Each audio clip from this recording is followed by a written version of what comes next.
अपना स्थान स्वयं बनाइए। इस पाठ में फिर से एक बार आपका स्वागत। आज हम मंजरी इस पाठ्य पुस्तक का पाठ क्रमांक 2 पढ़ने जा रहे हैं, जिसका शीर्षक है अपना स्थान स्वयं बनाइए। इस पाठ का यह सेशन क्रमांक 2 है। अब तक हमने कहानी में देखा कि राजा के पास मंत्री जब उस युवक को लेकर आते हैं तब राजा मना करते हैं कि मेरे पास अब कोई भी काम नहीं है, लेकिन मंत्री जी के कहने पर राजा उस युवक को अपने पास दफ्तर में चपरासी की नौकरी दे देते हैं। अब उस चपरासी की नौकरी में वह युवक सच में खुश होकर मन से काम कर रहा है। आगे उसके साथ क्या होने वाला है, इसके बारे में हम विस्तार से जानकारी अब आगे के पाठ के परिच्छेदों में पढ़ेंगे। चलो तो हम पाठ की तरफ बढ़ते हैं।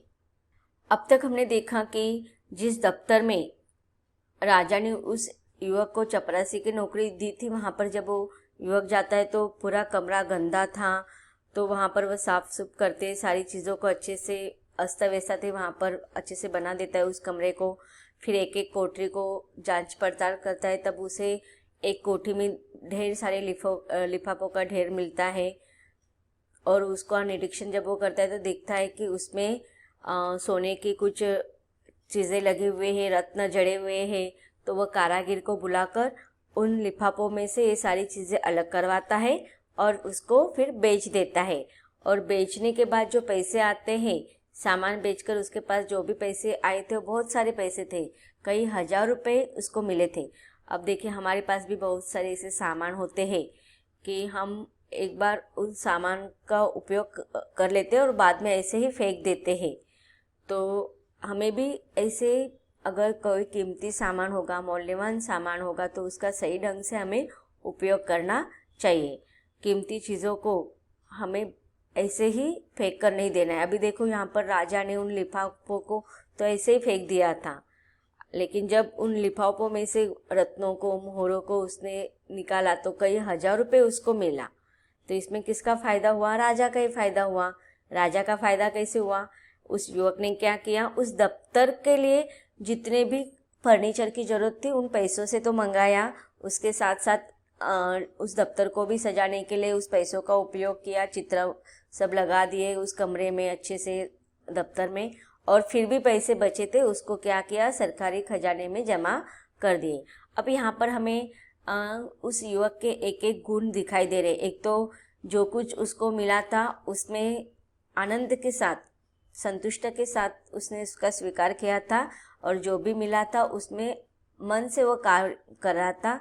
ईमानदारी यहाँ पर हमें गुण उसका दिखाई दे रहा है कि उसने जो भी पैसे उसको मिला था सामान बेचकर उसने अपने पास रखे नहीं। चाहता तो वो अपने पास रख सकता था, क्योंकि कोई राजा को तो ये चीज़ें पता भी नहीं थी, फिर भी उसने पूरे ईमानदारी के साथ बचे हुए पैसे भी उसने सरकारी खजाने में जमा करवा दिए। जहाँ वह सामान बिका उसने उसकी भी रसीद ली, और जहाँ से यह सामान खरीदा गया उसकी भी। अब देखिए, और एक बात उसने की कि जिस जगह पर जाकर उसने ये सामान बेचा था वहाँ पर उसने सामान का बिल लिया, रसीद ले लिया, और जहाँ से उसने वो फर्नीचर और दफ्तर में जो अन्य चीज़ें उसने खरीदी उसकी भी पर्ची, रसीद अर्थात बिल ले लिया।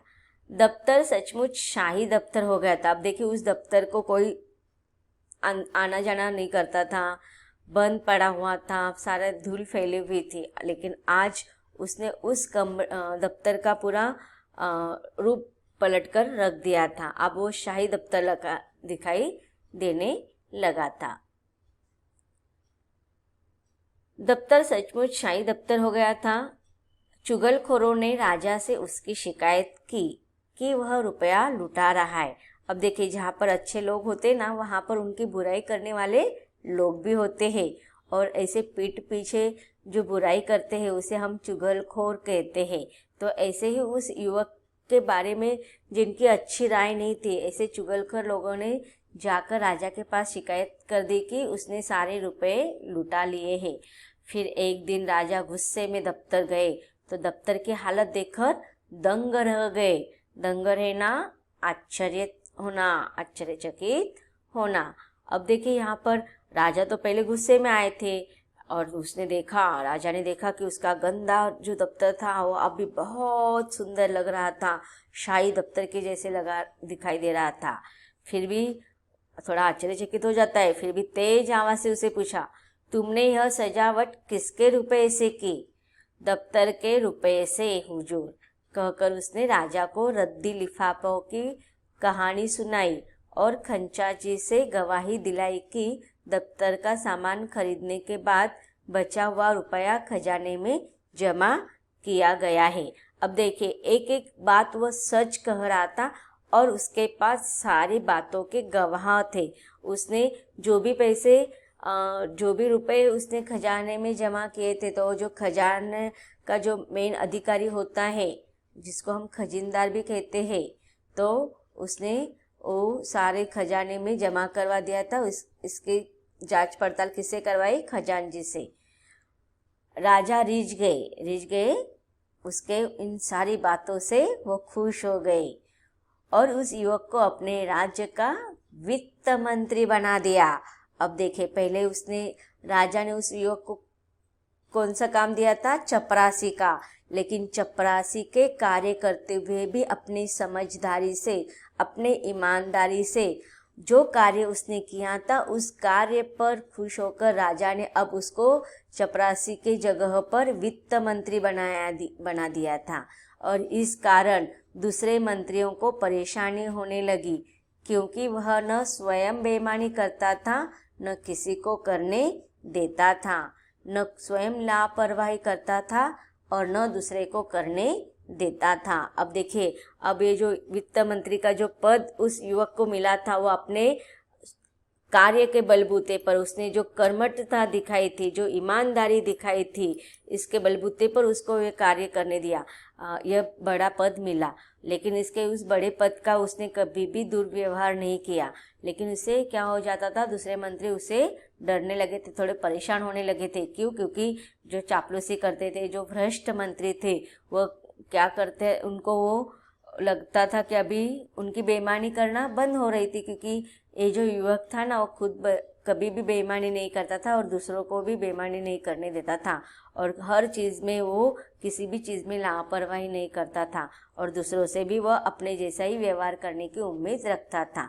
इसके लिए बाकी सारे जो लोग थे उसे जलने लगे थे।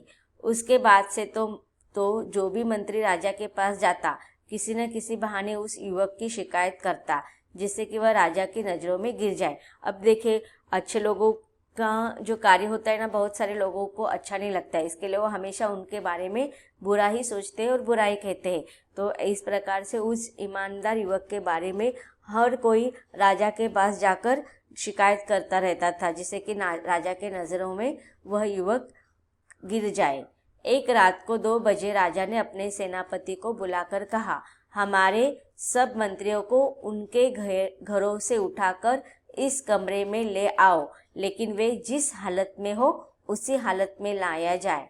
समझ लो हमारे हुक्म को। अगर कोई पलंग पर सो रहा है तो उसे उस पलंग सहित जो का तो लाया जाए, और कोई कालीन पर बैठा चैपड़ खेल रहा हो तो कालीन समेत लाया जाए। अब देखिए, राजा ने एक दिन अपने सेनापति को ऑर्डर दिया, और ये ऑर्डर क्या दिया था हमने समझ लिया है। अब देखिए आगे कहानी में क्या हो रहा है। 1 घंटे के भीतर ही सभी मंत्री महल के एक बड़े से कमरे में आ गए। राजा ने देखा कि 8 में से 7 मंत्री नशे में थे। अब देखिए, हमें जो पद दिया जाता है उसका उचित उपयोग करना चाहिए, क्योंकि अगर जो बड़े पद वाले अधिकारी लोग होते हैं, अगर वह अनुचित कार्य करेंगे तो उनके नीचे काम करने वाले या उन पर निर्भर रहने वाले जो जनता होती है उनको भी बहुत परेशानी होती है। अब मंत्री लोग अगर खुद नशे में रहेंगे, नशा करना ये बहुत बुरी बात होती है, इससे दिमाग की हालत खराब होने लगती है और इसका अपने आरोग्य पर, अपने हेल्थ पर भी बुरा परिणाम होता है। तो अब देखिए, यहाँ पर राजा ने जो अचानक से फरमान निकाला था, उसमें से 8 मंत्रियों में से तो 7 मंत्री नशे में थे, उनमें से तो कुछ जुआ खेल रहे थे। वित्त मंत्री भी बनियान पहने एक चौकी पर बैठे दिए कि रोशनी में कोई कागज देख रहे थे। सभी मंत्री बहुत लज्जित हुए। तब राजा ने वित्त मंत्री से पूछा, जनाब रात में 2 बजे किस कागज में उलझे हुए थे? अब देखिए 8 मंत्री को लेकर आए थे सेनापति, उसमें से 7 मंत्री तो नशे में थे, कुछ जुआ खेल रहे थे, मतलब कोई भी उचित कार्य नहीं कर रहे थे, सब रात के अंधेरे में अनुचित कार्य कर रहे थे। लेकिन जब राजा ने उस वित्त मंत्री को देखा तो वह बनियान पहना हुआ था, और अब राजा ने जब वित्त मंत्री को देखा तो वह बनियान पहने दिए के उजाले में, रोशनी में कुछ कागज देख रहा था। बाकी सारे मंत्री अपने इस कार्य पर लज्जित हुए थे। तब राजा ने वित्त मंत्री से पूछा कि जनाब रात के 2 बजे किस कागज में आप उलझे हुए थे? उसने उत्तर दिया, हुजूर दूर के इलाके से इस साल का जो राज कर आया है उसमें पिछले साल से 1 पैसा कम है, तो बार बार देख रहा था कि जोड़ में भूल है या सचमुच पैसा कम है। अब देखिए रात के दिए के उजाले में वो वित्त मंत्री क्या कर रहा था कि राजकर मतलब जो टैक्स जो आता था, तो पिछले साल के उस टैक्स के हिसाब में 1 पैसा उसको कम हिसाब में आ रहा था, तो वो उसके बारे में सोच रहा था। अब देखिए 1 पैसे के बारे में वो सोच रहा था, तो इससे हमें पता चल जाता है कि वो हिसाब का कितना हिसाब को अच्छे से रखने वाला व्यक्ति था। तो वो सोच रहा था कि मेरी भूल तो कहीं हुई नहीं हो। राजा ने अपने जेब से 1 पैसा फेंक कर कहा, लो अब हिसाब ठीक कर दो और जाओ आराम करो।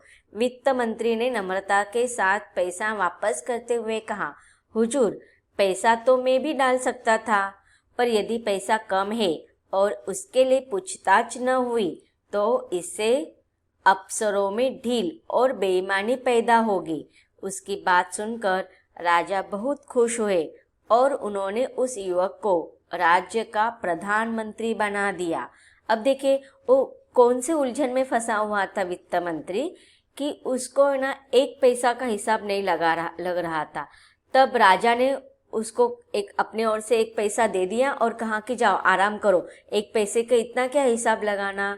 लेकिन वित्त मंत्री ने राजा के साथ, अब राजा ने देखो पैसा फेंक कर दिया था, तो राजा ने नम्रता के साथ व्यवहार नहीं किया था, लेकिन वित्त मंत्री ने राजा के साथ, उस युवक ने राजा के साथ विनम्रता से व्यवहार करते हुए कहा कि हुजूर आपने जो 1 पैसा दिया है ना, उसको मैं भी आराम से डाल सकता था और हिसाब में लगा सकता था, लेकिन यहाँ पर 1 पैसे की बात नहीं है, या पैसा आपका या मेरे डालने की बात नहीं है।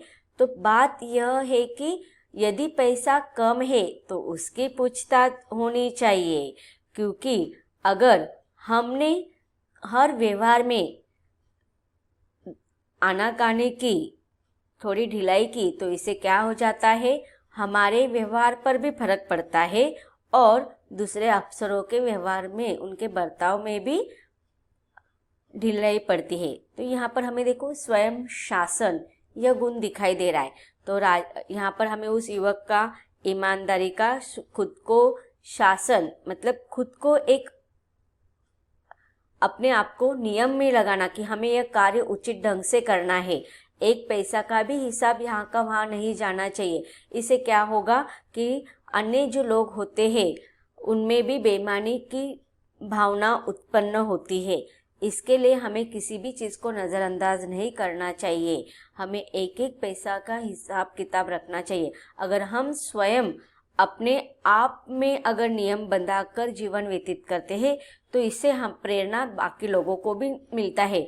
अगर हम हमारे व्यवहार में बेईमानी रखेंगे, थोड़ा नियम को अगर हम नरमाई से करेंगे तो बाकी लोग भी वैसा ही व्यवहार करेंगे। तो इस प्रकार जैसे राजा होता है ना, वैसा ही प्रजा होता है। अगर राजा का व्यवहार उचित ढंग से हुआ, राजा अगर सही ढंग से व्यवहार करता है तो उसका अनुकरण अन्य लोग भी करते हैं, प्रजा भी करते हैं, और राजा के पास जितने भी लोग काम कर रहे होते हैं, चाहे हो मंत्री हो, सिपाही हो, चपरासी हो, कोई भी, अगर राजा स्ट्रिक्ट है तो बाकी लोग भी उसी के अनुसार व्यवहार करते हैं। तो यहाँ पर हमें उस युवक का कौन कौन से गुण दिखाई देते हैं कि ईमानदारी से उसने जो कार्य किया था, और जो भी कार्य किया था बहुत ही लगन से किया था, मन से किया था, उचित ढंग से किया था। इसीलिए तो उसके अपने खुद के गुणों के आधार पर वह चपरासी से वित्त मंत्री बना और वित्त मंत्री के कार्य के द्वारा ईमानदारी से और लगन से जो कार्य किया था उसे आगे का पद मिला, प्रधानमंत्री का पद। तो इस प्रकार इस कहानी से हमें सदाचार, ईमानदारी और कर्मठ यह गुण पढ़ने को मिलते हैं। तो बच्चों, बहुत ही सुंदर लगी ना कहानी।